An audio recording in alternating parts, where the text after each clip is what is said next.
La question du jour, la politique de la concurrence ou comment laisser faire, mais aider un tout petit peu quand même à laisser faire.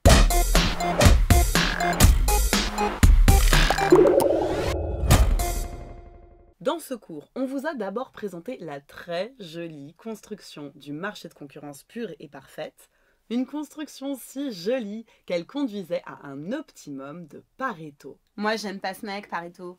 Il se fiche complètement de la répartition des richesses. C'est vrai qu'il propose d'abord un critère d'efficacité. Un optimum de Pareto, c'est une situation où le surplus social est maximal.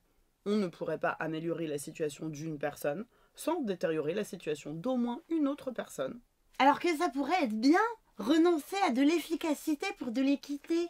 Choisir d'avoir un surplus social plus petit, mais mieux réparti. C'est une possibilité, c'est vrai, mais le critère de Pareto reste important dans la construction de la discipline. Donc, on vous a montré que la concurrence pure et parfaite amenait une allocation des ressources où le surplus social était maximal. On a ensuite étudié des situations de concurrence imparfaite. Les entreprises ne sont plus en atomicité, elles ont un pouvoir de marché plus ou moins important. La situation extrême, c'est le monopole. Un seul géant sert toute la demande. Mais on peut avoir un oligopole, une situation où quelques entreprises seulement se partagent le marché.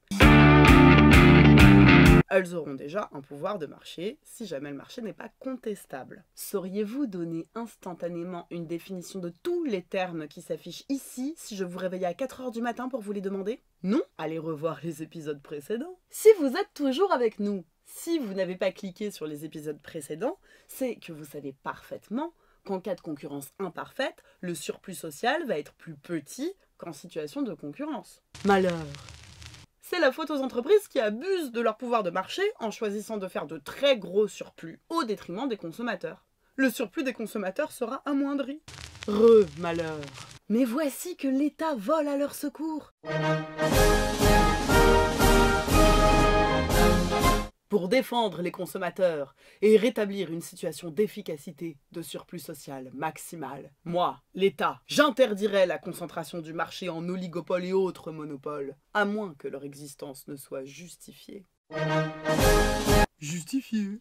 Pourquoi? Il y a des monopoles et des oligopoles qui se justifient. Oui, on en a déjà parlé. Il y a des monopoles qu'on appelle naturels. C'est quand il faut investir des énormes coûts fixes avant de démarrer la production, mais qu'ensuite le coût marginal est très bas. C'est très difficile de commencer à produire, mais une fois la production commencée, on peut servir une très large demande très facilement. On justifie donc ces monopoles dits naturels par la spécificité de leur technologie de production. Un exemple typique, le train. C'est très coûteux d'installer des rails dans tout un pays et de mettre en marche un train, mais une fois ça fait, ajouter un passager dans un train, ça coûte pas grand-chose. Ah, donc les moyens de transport, ça peut être des monopoles naturels, ils ont une justification. Par exemple, moi, je peux avoir un mot pour continuer de faire ma montgolfière pliante à plastronium polycovalent en monopole? Vous avez des gros coûts fixes et un coût marginal super bas? Non, pas spécialement. Alors vous n'êtes pas un monopole naturel. Dommage. Pourtant, je propose un moyen de transport. C'est très utile à la société. C'est vraiment la structure des coûts qu'on regarde pour déterminer si un monopole est naturel ou pas. Cela dit, je pense que vous pourriez bénéficier d'une justification pour rester en monopole. Génial! Mais temporairement. Ah bah c'est déjà ça. Car vous êtes un monopole d'innovation. C'est clair. Personne n'avait jamais utilisé de plastronium polycovalent. Vous pouvez avoir un brevet qui vous protège quelque temps, mais si vous n'avez pas ces justifications, et si l'autorité de la concurrence vous voit en train d'exercer un pouvoir de marché là, sous son nez, elle va vous administrer une sévère correction. Car tout pouvoir de marché, en dehors de ces situations de monopole naturel ou de protection de brevets pour favoriser l'innovation, résulte de pratiques anticoncurrentielles rigoureusement interdites. Il n'y a qu'à lire les articles 101 et 102 du traité sur le fonctionnement de l'Union européenne. Article 101, article 102, article 101, article 102. Mais vous dites des pratiques anticoncurrentielles. C'est quoi ces pratiques? Je veux dire, en pratique, il y en a 3. 1. Les fusions-acquisitions.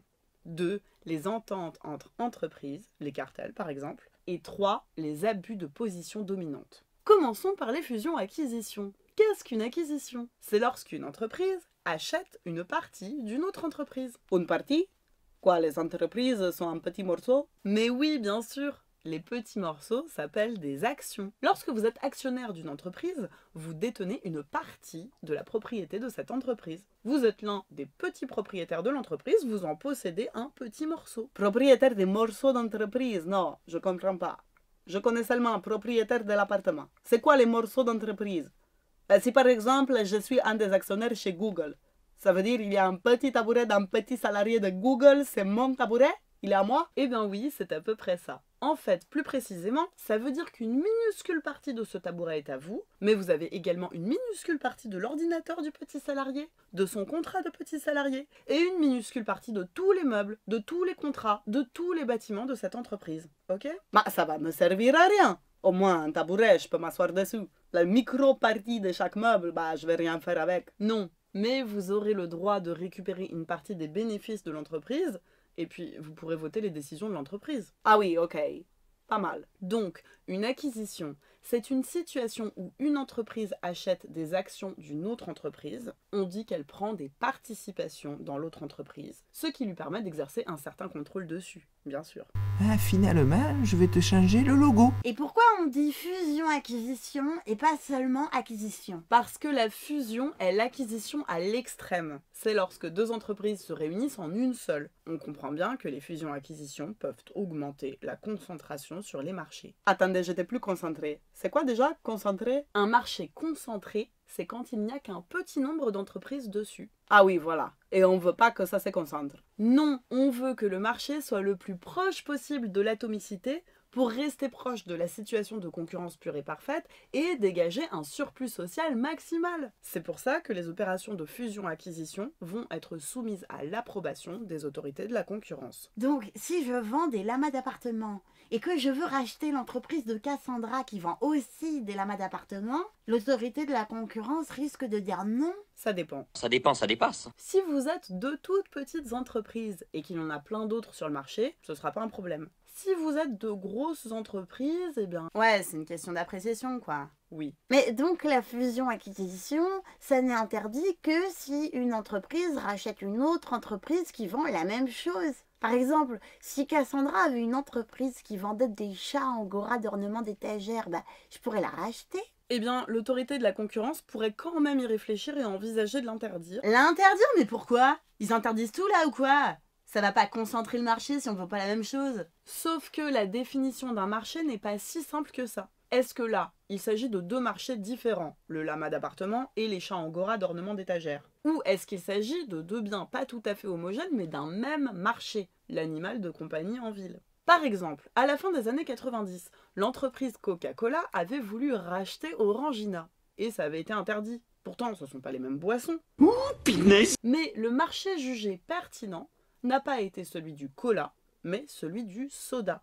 Vous voyez? Ah ouais, c'est hyper subtil en fait. Subtilité supplémentaire. Si Einstein a une entreprise de lamas d'appartements et qu'il rachète votre entreprise Cassandra, qui produit aussi des lamas d'appartements, on dit qu'il s'agit d'une concentration horizontale, parce que vous produisez des biens similaires. Mais l'autorité de la concurrence peut aussi interdire des concentrations verticales. Exemple.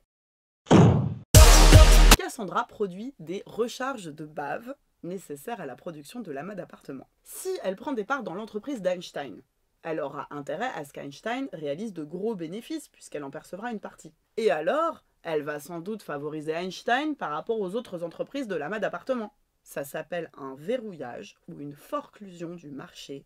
C'est interdit. Deuxièmement, les cartels ou ententes. Ce sont des situations où quelques entreprises se partagent le marché et vont réussir à s'entendre sur le prix pour avoir un pouvoir de marché. En général, il s'agit d'ententes évidemment non formalisées puisque c'est interdit. L'autorité de la concurrence doit réussir à les déceler tout de même. Allez, vas-y, cherche l'entente non formalisée, vas-y. C'est pourquoi, en référence à la théorie des jeux, elle a décidé d'instaurer le principe de la clémence. Pour pousser les entreprises faisant partie d'un cartel à dénoncer le système, elle ne condamne pas ou peu les entreprises faisant partie d'un cartel mais qui se dénoncent d'elles-mêmes. Vous vous souvenez du jeu du dilemme du prisonnier? L'idée est de faire en sorte que la stratégie dominante des entreprises soit de se dénoncer. Vous ne connaissez pas le dilemme du prisonnier? Allez voir la vidéo correspondante. Pour finir, l'autorité de la concurrence lutte contre les abus de position dominante. Un exemple d'abus, les opérations de vente liées. Ça consiste à vendre plusieurs produits différents en même temps sous la forme d'un package.